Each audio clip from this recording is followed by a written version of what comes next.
Hi everyone, welcome to my channel. Good evening, good morning, good afternoon, wherever you are watching me from. I welcome you all to Get a Better Life TV. This is where we talk about African culture, traditions, and religion. I am a Yoruba man and I represent the rest of my fellow Africans who are lovers and, of course, who are followers of African traditional religions. So if you are new here, kindly click on the red subscribe button down below to subscribe free of charge so that you don't miss anything on this channel. So I greet you all and I welcome you to Get a Better Life TV. Wherever you are watching me from, I greet you. I say good morning, good afternoon, good evening to you, wherever you are watching me from. Presently down in Nigeria, time is 10:02 p.m. 10:02 p.m.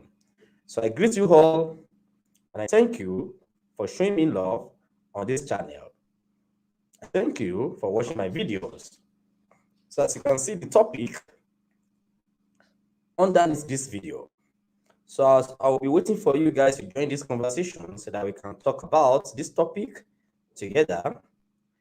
I do enjoy your comments while I'm live with you guys. And I call this an academia. This is where we rub minds uh, on our African culture, traditions, and religion. So, as usual, I always reference some materials, you know, especially books. I have books that I reference, which I always uh, get my information from. Though we know all of these things, but it's better for us to reference a particular source or sources. So I greet you all wherever you are watching me from. Good evening, good morning, good afternoon, wherever you are watching me from. This is Get a Better Life TV. This is where we promote our heritage as Africans. We are Africans, we are black, as we know that black is beautiful. So we should be proud of ourselves. We should we should promote what is ours. So I greet you all to Get a Better Life TV wherever you are watching me from. So if you are new here, kindly click on the red subscribe button down below to subscribe free of charge so that you don't miss anything on this channel. As you can see the topic underneath this video, Yoruba African traditional rulers in a democratic system of Yoruba people before colonization. Before colonization.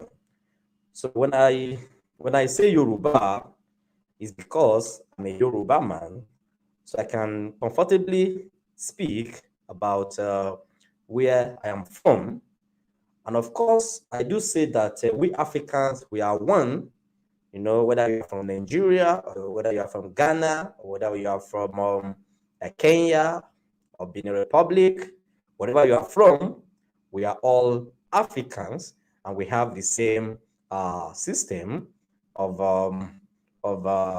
governance. When it comes to pre-colonial era, during our time before the colonial masters came to our land. So what we'll be looking at tonight is Yoruba African traditional, because I can say African traditional rulers in a democratic system, before colonization. But our focal point tonight is Yoruba, Yoruba people. And of course, as you know that most of my followers here are Yorubas and people who are in love with Yoruba culture, traditions, and religion.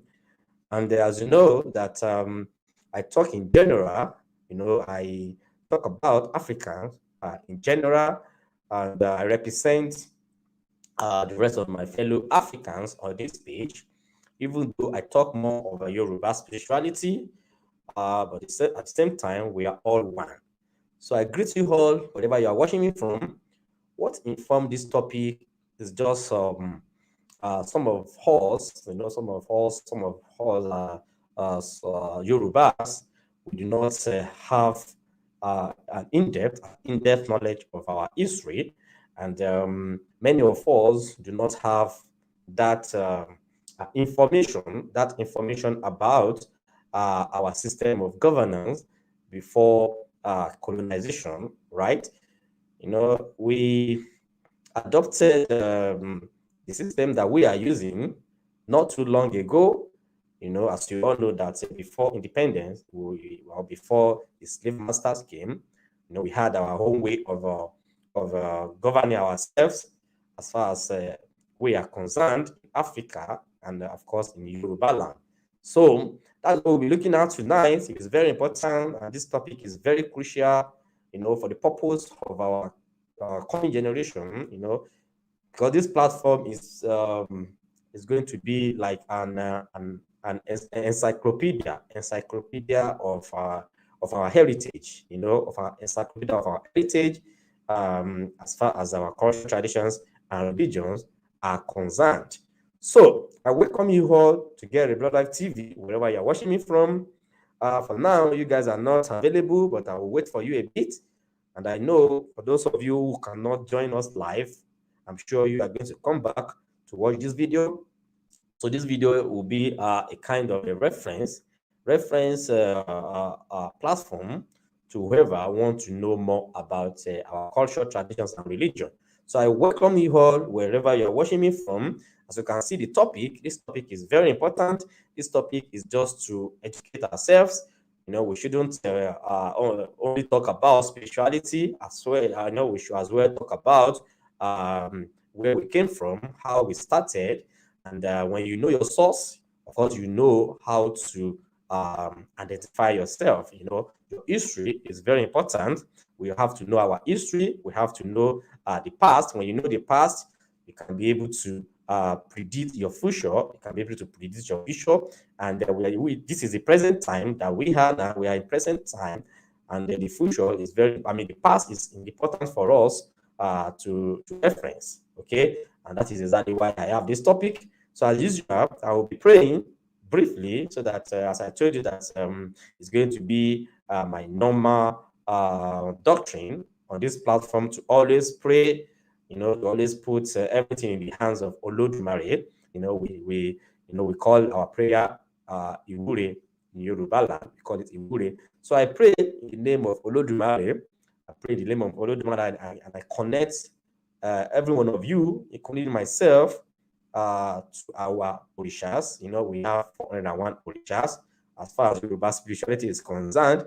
Then we have Igba Irumole. So I connect every one of you, including myself, in the hands of our orishas, and I pray that may all our prayers be answered, may all our our desires be granted, and may Olodumare continue to grant us good health, long life, and prosperity. And I pray that all of us that do offer sacrifice to any of our orishas, I pray that may our orishas continue to accept our offerings, because we connect to Olodumare through our orishas. I share. Thank you very much. So the topic is right there. But before I go straight to the topic of the day, I have an announcement for you guys.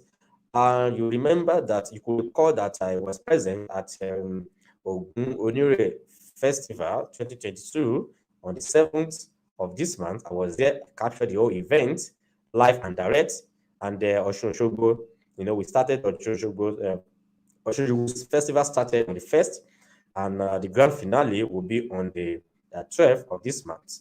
Right, so it's part of what I'll be doing here. So wherever, if I have anywhere I have the information that a festival will be happening live and direct, I'll be there to capture, so that we will have an idea of how our festivals are being celebrated. So we should always be proud of what we have.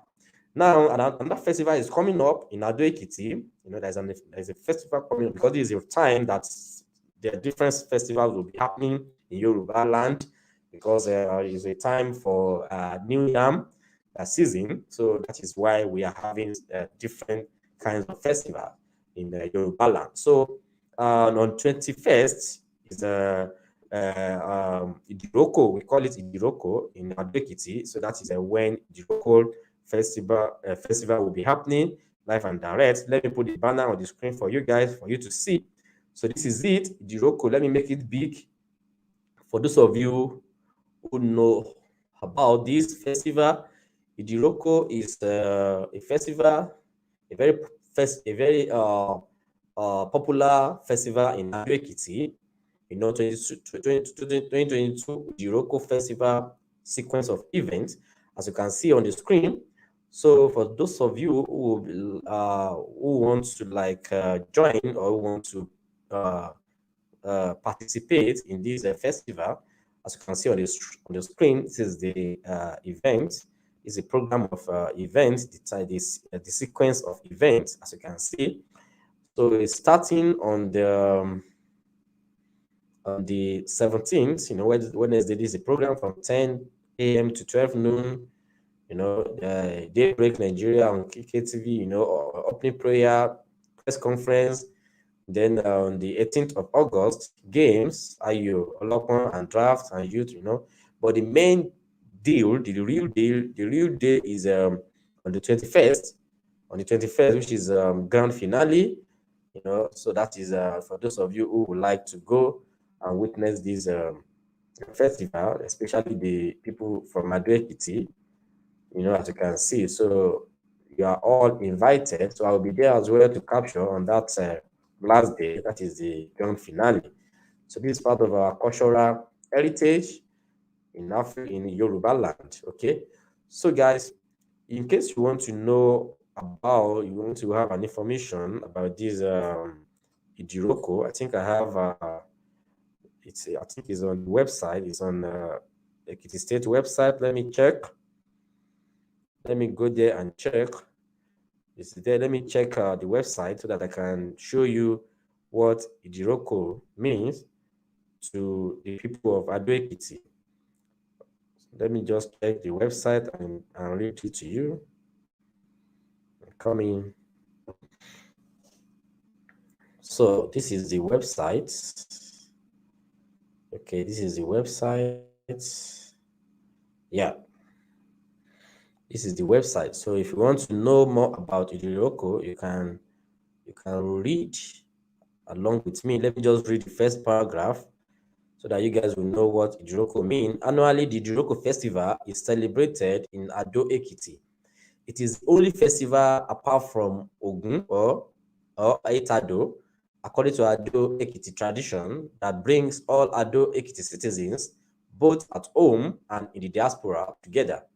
This unique festival affords the Ewi, its chiefs, sons, and daughters of the ancient kingdom to converge once in a year at the palace of the paramount ruler of Ado Ekiti with their friends to jollificate and celebrate.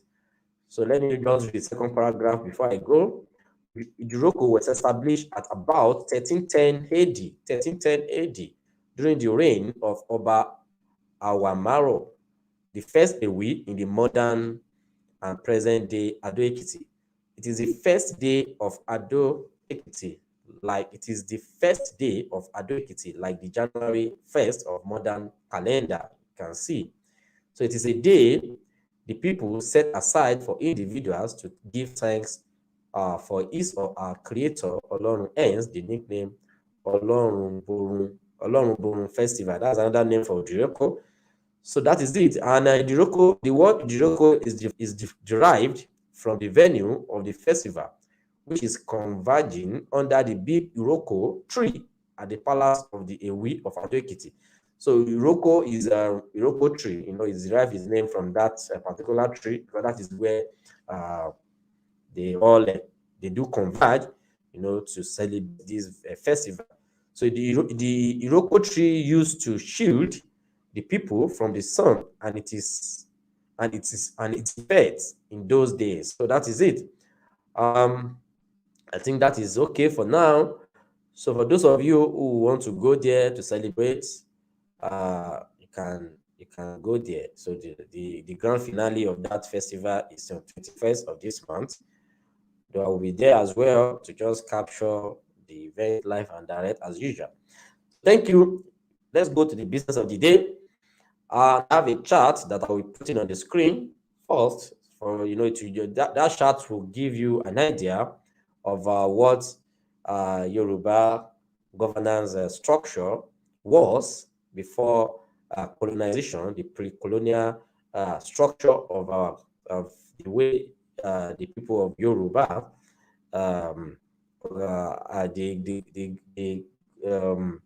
the system of governance before colonization in Yoruba land. So I have okay, I'm coming. So I have a chart to share with you on that as well, so that will give you a broad understanding of what I am talking about. So let me just bring it up. Window. Okay, I'm coming. Let me bring it up for you guys to see, so that we can start right from here. Let me start from here, so that let's have a wider understanding of. Okay, I have it here. So as you can see on the screen, the colonial political administration of the Oyo Empire. So we have executive, which is the Alaafin, the king of the head of administration, which is the king. This is our pre-colonial system. Then prime minister, that is the way we have, like the way it is in the Western world. So we have the prime minister, which is the Bashorun Oyomesi, is the legislative arm. Then we have the Ogboni, the Ogboni. They are the judiciary, religious. It is called a religious court here. Then we have the military, which is Are Ona Kankafo. So the essence of this live stream tonight is just for us to know that before the Western world came to our land, we had our own structure. We had a well-structured system of governance before they came to our land, and unfortunately, when they came with their own system. So they changed. They tried to change everything for us, but thanks to Olodumare that they did not succeed, because we still have our kings, we still have our traditional rulers, who are our traditional rulers, even though they are not, the way they are, they are not as recognized as how it used to be in the past, right? I even saw a pictures on the internet sometimes ago where a king knelt down before a pastor, receiving blessing. So that video is, in fact, even our ancestors will not be happy with the way some of our kings, some of our traditional rulers are downgrading our heritage, So without wasting much of our time, you can see the structure, and this is where exactly this is from this point of discussion is what I will place my topic on tonight. So let's get started. I have a reference here which I will be using to okay, yeah. So I have a book here which is this book is a friend of mine who studied religion study in the university gave me this book, and I discovered that this book says it all, when it comes to how we are in Yoruba land, or in Africa in general, because there are so many topics right in this book that we are going to be looking at. together, so to make as my reference point. So this book is the topic right in this book. It says that the place of traditional rulers in a democratic system of government in Yoruba land. So that is where my reference point will be coming from tonight, right? And the book's name is Human Views on God. Human Views on God, and is an essays in honor of Adepi Dokpamu. So that is a book that I'll be using. Of course, a friend of mine gave me this book. He studied religion study in the university, and when he knew what I do on YouTube, so he now gave me this book to read so that I can dish out some rich information with you guys. So that is what we'll be looking at tonight: the place of traditional rulers in a democratic system of governance in Yoruba land.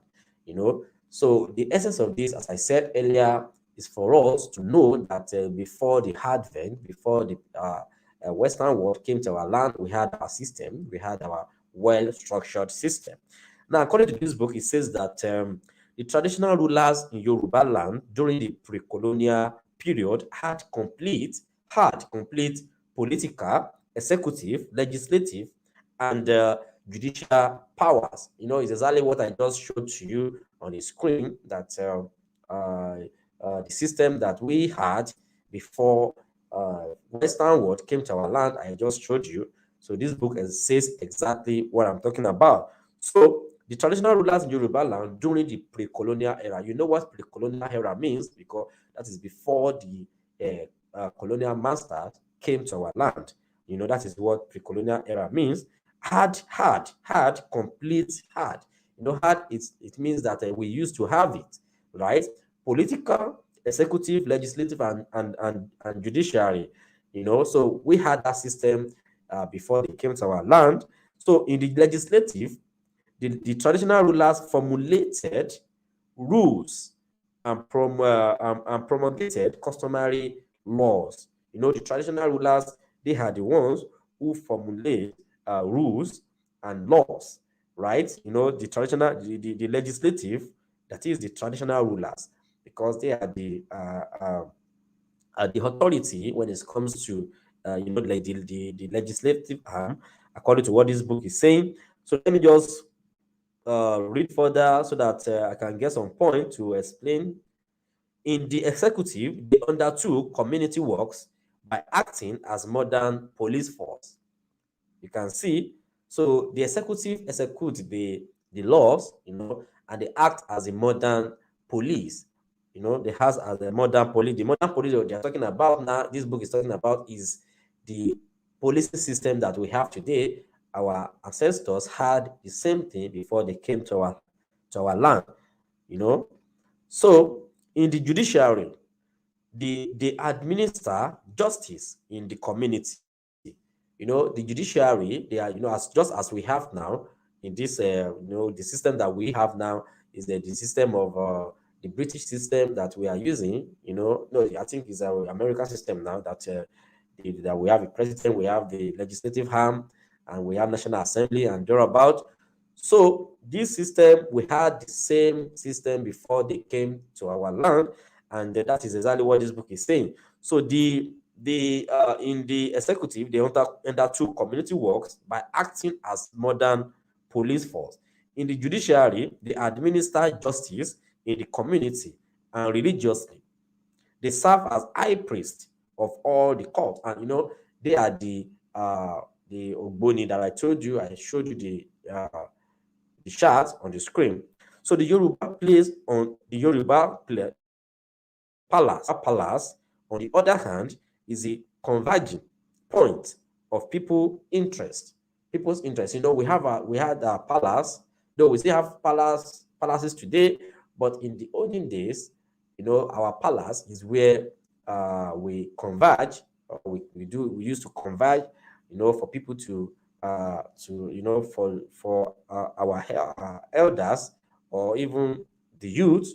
This is where they will go to discuss on the public interest and on other interests. And that's what this book is saying. So the Yoruba palace, on the other hand, is a converging point of people's interest. So it is used to mobilize communal solidarity, as in festival, ceremonies, communal dance structure. So as you know, in the Yoruba land, we had that system, we had our palace, and the palace is where we all used to go to uh, to discuss and to lodge our complaints and to hold meetings and to celebrate, you know, and do so many things. So we still have that system, but it's just that because we have been colonized, and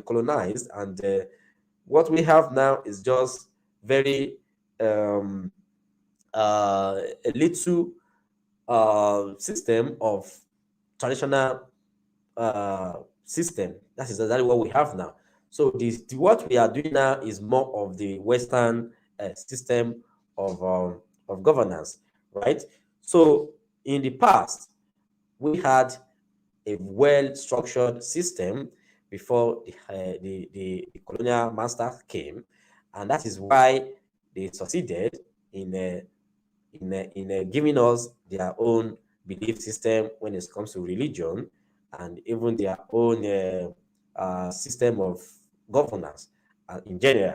So the question is, are we getting better with their system or not? So the question, as we all know, that the system that we have now maybe is working for us or maybe it's not working for us, but according to what people are saying, a lot of people are saying that it is not working because what we have now is corruption and all that. So the reason why I'm bringing this to you guys is that we shouldn't say we'll be talking about spirituality all the time without talking about how we were in the past, right? Because talking of uh, governance, you cannot take away your religion and your culture away from how people are governed, right? Because it's very important. And fine, the system we have now says that we should have freedom of belief, we should have freedom of religion, right? Which is good, which is very good.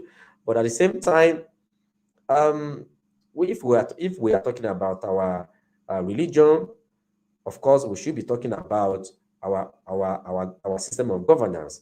Like for instance, if police, meet you on the road now, and you have some calabash. I mean, you have a calabash with soap inside. Of course, the system we have today now is that when they see you with that, with something like that, you may be questioned that what are you doing with this? And you can see that the Western education is like, is trying to take away, is trying to distance us from who we are, right? So it's trying to distance us, because when you have calabash with your soap inside that you used to bathe maybe in your car, and a police officer meets you on the road and says that what do you have in your inside your car, and maybe discover that you have calabash with some black soap inside. The system we have today now is they will be looking at you as if you are a criminal. So if you cannot prove as if you cannot explain yourself better, you may be arrested. That is exactly what I am trying to explain. So the origin of Yoruba land, as you all know, that we Yoruba, we are from Ile-Ife, right? And we say Ile-Ife ni orísun ilé ayé, that is ibi tí ti ń gbé fẹ̀. So looking at it from the religious aspect, from the religious perspective, we know that according to our belief, we believe that we all came from Ile-Ife, even not only Yoruba, all of us. And this book says the same thing, even though it has different opinions, but the real opinions here is according to what this book documented. It says Fabumi, according to Fabumi, concerning how this book explains, it says that all through the ages, oral tradition, history persistently insists that Ile-Ife is a spot where God created man, white and black, and from where he dispersed all over the world. In other words, in other words, that all the races of the world sprang from this sacred city of Ile-Ife. As you can, as you've heard, so there are so many school of thoughts, and unfortunately, we have we have a limited documentation when it comes to our history as Africans or as Yorubas. But the ones that we have, of course, we can rely on them. And according to what this book documented now, it supports the fact that we all came from Ile-Ife, right? We all came from Ile-Ife. So that is the origin of, when we're talking of the origin of Yoruba people. So we all came from Ile-Ife, right? So up the present day, all the various Yoruba tribe race, all the Yoruba tribes trace their origin from Oduduwa and the ancient of Ile-Ife. Some people are saying that even some of my fellow Yorubas will say that we are not uh, children of Oduduwa. Some people are saying that, which is very funny. That some people are still saying that we are not from Oduduwa, because if the majority of our ancestors, or if people like what we met, that our ancestors even pass on from themselves to their own children, and up to how we have it today now, that we are all the children of Oduduwa. And some people are still saying that we are not. Okay, so I can see that you guys prefer me to be talking about spirituality more often, and that's why maybe you've seen the topic and you don't want to join this live stream, because I can see that only 2 people are with me live. But it doesn't matter. It doesn't matter. I can still go ahead with my live stream, and maybe some other people who are interested in this video can still come to watch it. So it shouldn't be only about Babalawo and the spirituality or thereabout. We should as well talk about our history as well. So that is it. So I will document this video here. So whoever is interested in it can come to watch. Okay, so let me continue. I think I just have an hour. So according to Fabumi, Oduduwa descended from heaven, where he was charged by Olodumare to establish the kingdom on the earth. This is exactly our position. This is our position, and we are lovers of our culture in Yoruba land, and of our traditions as well. So we are all from Oduduwa, and that is exactly what this book is talking about, according to Fabumi. So I'm just telling you, I'm giving you the background of how I'm giving you the origin, the background of the origin of Yoruba land. So if it is when you know our background, then you can be able to understand the system of governance before colonization. The pre-colonial system of governance in Yoruba land. Okay, so according to Fabumi, Oduduwa descended from heaven, where he was charged by Olodumare to establish the kingdom on the earth. So, however, this book is saying that some scholars say that he migrated to Ile-Ife from Mecca. That story does not hold water. It does not hold water. So it's just by the way, and we shouldn't talk about that. So anyhow, the Yoruba people believe that Oduduwa is a progenitor of the Yoruba race. Of course, Oduduwa is a progenitor of Yoruba race. So Oduduwa, being a polygamist, had many children. So he had many children. So it was noted that Oduduwa, before the death, thought it would be wise to reform the government of his kingdom in order to have kingship perpetual for his family, and model it after the manner of a civilized world. So the structure that we had before colonization was formulated by Oduduwa, right? So, and all his children ended up becoming our kings in your, the majority of our major kings in Yoruba land. Okay, and that is what this book is saying. So it was noted that Oduduwa, before his death, thought it would be wise to reform the government of his kingdom in order to have the kingship perpetuated for his family, and modeled it after the manner of a civilized world. He then crowned his children, so all the major kings that we had, or we still have, they are all children of Oduduwa, and sent them abroad in Yoruba country with instruction to the people to obey his sons, their eldest, whom he crowned as the Oni, that is Oni's successor, Obalufon Ogbodiran.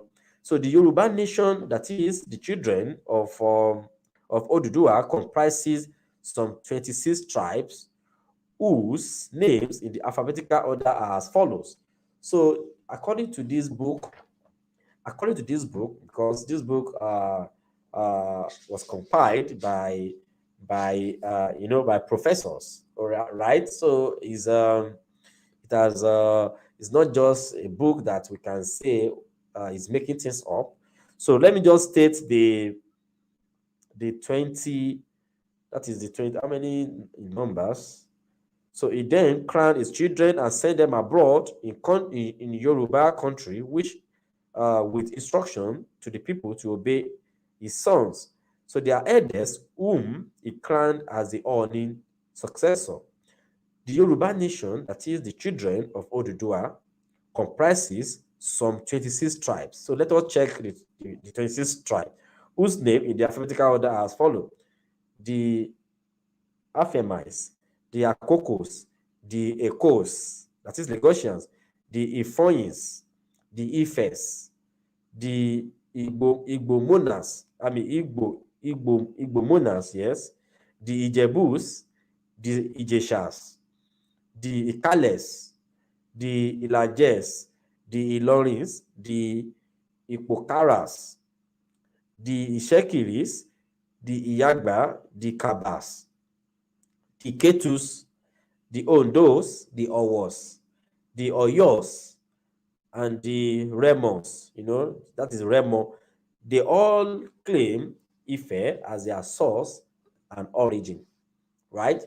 So, whatever history of the origin of Yoruba we hold, the Yoruba believe that Ile-Ife is their origin, of course. So Ile-Ife is believed to be the spiritual headquarter of the Yoruba. So you all know this already. So it's not new to you. You all know that Ile-Ife is our holy city, and I do talk about it here. So why Oduduwa is a progenitor of the Yoruba race, right?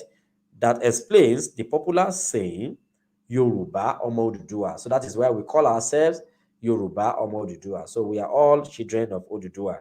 That is Yoruba son of Oduduwa.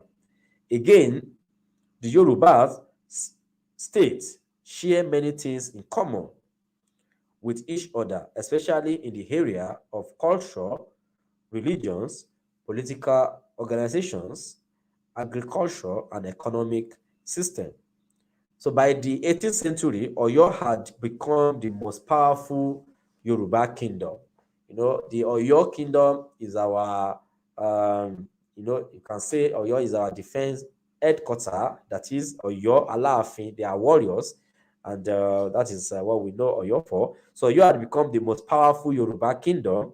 The king of each tribe or of a distance becomes, by virtue of his title, the son of the great Oduduwa for that tribe or district, hence the Superman personality of a Yoruba king. So I've already explained that.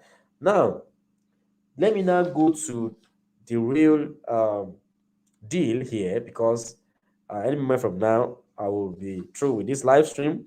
So now, the system that we had before colonization, that is the governing system that we had, we have our palace.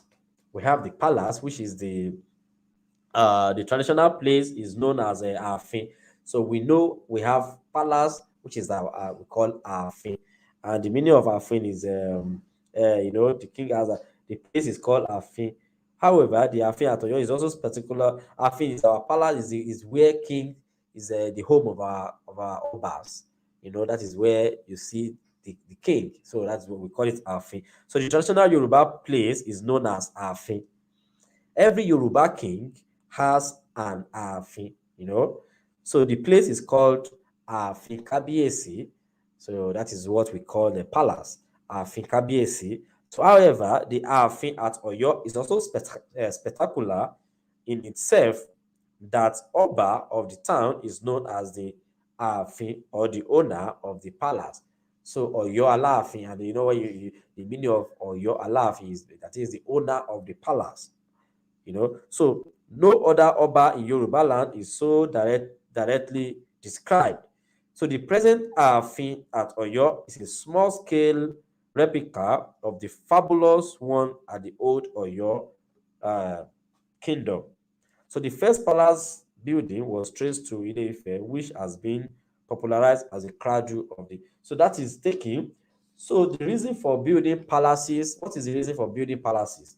The reason for having our palaces in Yoruba land is, number one, is to show the consolidation and concentration of the Oba's power at a spot that ensure his security.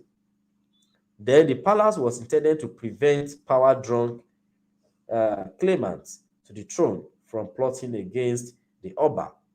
Then number three is, since the Oba's personality is sacred and must commune with the ancestors who are buried in the palace.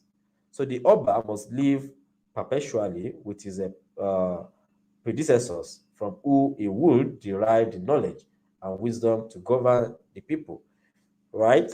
So let me just run it through, because this is not what I do talk about on this page, but I just want to run it through so that you guys will know where specifically what you should know, or what you should know, what you should do your research on, and that is why I'm just bringing it up to you, because I cannot explain it all. So my own is just to remind you and to push this topic to you so that you can do your own findings. So then we have in the palace, we have the servants. We call them Eru. Eru Oba. In the olden days, that's how it was. So other palace officials are palace servants.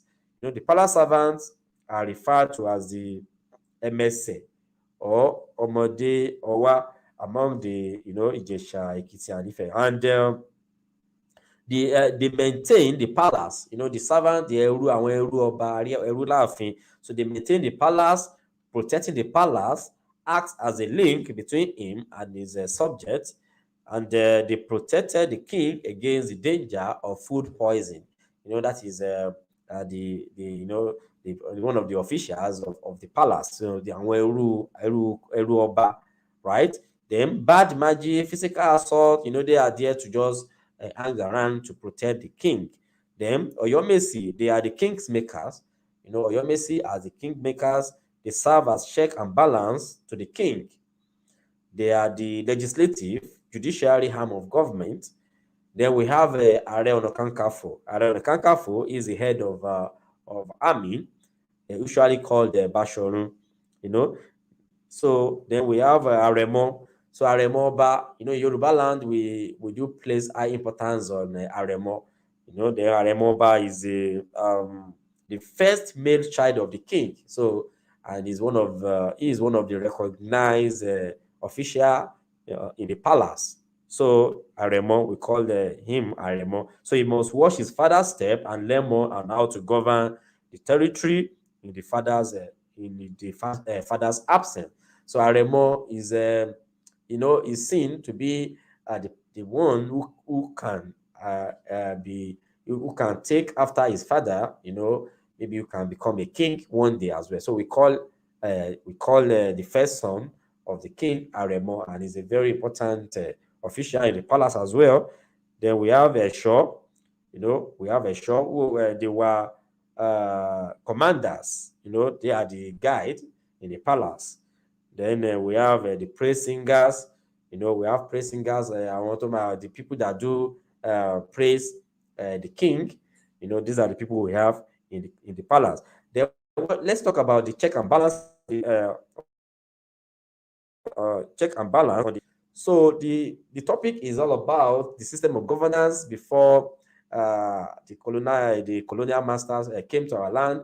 That is exactly what the topic is all about. So we had our own check and balance, so because we have king, of course, and king used to have people who can call him to order whenever he wants to misbehave, or he wants to do something that may warrant them to caution him or to call him to order. So just as how we have in this the present system of governance that we have now, so we had the same thing before our ancestors, before the colonial master came, before they gave us their own system of governance. So like the way we have the National Assembly, the National Assembly can call Mr. President to order, they can remove him as well. So if he misbehaves, so that is it. So the same way, before colonization, we had that system here, and it's called check and balance of the king.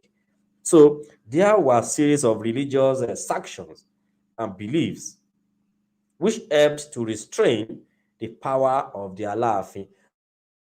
In Yoruba land, our king that we know as the number one, the owner of the king is the one in Oyo, Oyo Alaafin, right? So the fear that if he misruled, he could incur the wrath of his ancestors. So apart from this, other check and balance are listed below. So our kings used to have that fear in their mind that, okay, when they misbehave, they can they can be questioned by our ancestors, or by the orishas, right? So apart from that, so there are still other check and balance, such as the people who revolt against a wicked ruler, the threat of revoke. We have the Ogboni. Like apart from the fact that okay, spiritually, when the king misbehaves, so the àwọn alálẹ̀, we call them àwọn alálẹ̀, they get upset with him. That is the spiritual, our orishas or the Inumoles can get angry with him. But apart from that, so we still have the Ogboni. So they place further constraint on the power of Alaafin and other obas, not only Alaafin and other obas. So the Ogboni was dedicated to maintain and preserving the cultural values of Yoruba people, and to preserve a good governance. So part of the check and balance that we used to have in the past before the colonial master came is our Ogbonis. They are the ones who checkmates the king whenever he wants to misbehave. Okay, so then we have the warships. We have the warships that we call Balogun. We have the warships. People who are, the real warriors. So they are as well check and balance. They can as well, the warships place several restraints on the power of Alaafin, and other obas, not only Alaafin. So decision on wars were taken in consultation with these chiefs. So before any war uh, could start, the Balogun, the warships, will have to meet and decide on it. So in the Oyo Empire, the powerful warships were not allowed to stay in the capital for fear of planning a coup to overthrow the Alaafin. So as you can see that. So guys, thank you very much. I think I wouldn't want to say this too long, because it's not really what we major on this platform. But I just want you guys to know that we had our own system of governance before the advent of the Western world here, right? And what this our system is pretty much, or was pretty much, similar to what they brought to us. So talk of the system of governance and even our religion, we had the same thing. So, but unfortunately, many of us do not know about this, and we blindly follow whatever the Western world throw to us, right? So this just this is not my main area of specialization, so to speak, but I just want you to have an idea of how it used to be in the past. Then you can do your further investigation on it. So let me still bring this to you. Let me bring uh, this chart. So this chart can easily explain our, the pre-colonial political administration of the empire. So this is how our structure were before civilized, before the Western world came. So we had our executive, which is the Alaafin, so the king, the head of administration. Is the head of administration. Then we have the legislative, which is Basharun Oyomesi. Then we have the judiciary, which is the Ogboni. The judiciary, Ogboni. Then we have the military, which is the Are Ona Kakanfo. So we still have our Are Ona Kakanfo. We still have that system. We still have our Ogboni. We still have our Alaafin. We have our Alaafin. Then we have, but the problem is that we are no longer, it is no longer the way it used to be in the past. It's no longer the way it used to be in the past. So, and that's why you see our kings, going to church to kneel down in front of a pastor, receiving prayers, receiving blessings. When Olodumare, when our Orishas, they were chosen by by the support of our Tolale, our Orishas.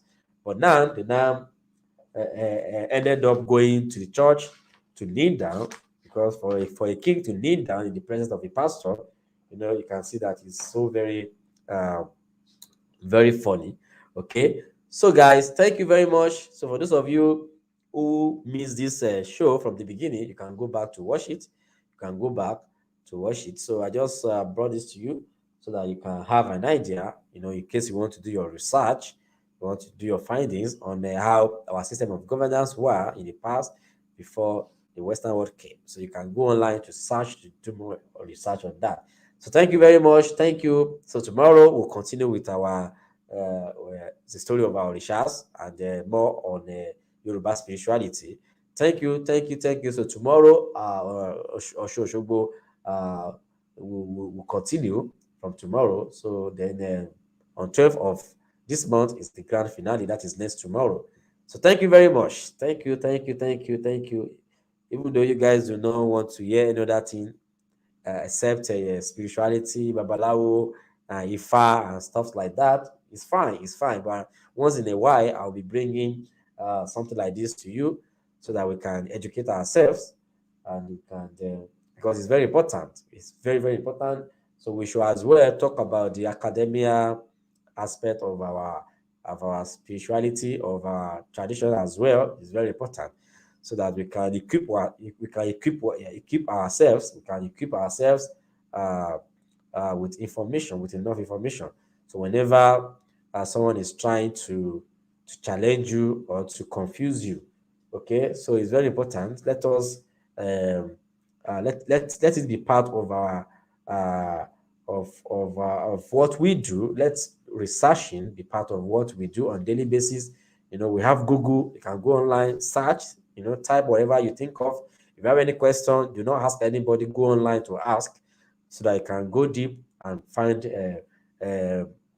materials to read and to study, so that you can be well equipped with information. Okay, so thank you very much, guys. Tomorrow is another day, so I will continue with the story of our Orishas. I think I still have Yemoja to talk about. I have Oro to talk about. I have Egungun to talk about, and the rest like that. So tomorrow by 10 p.m.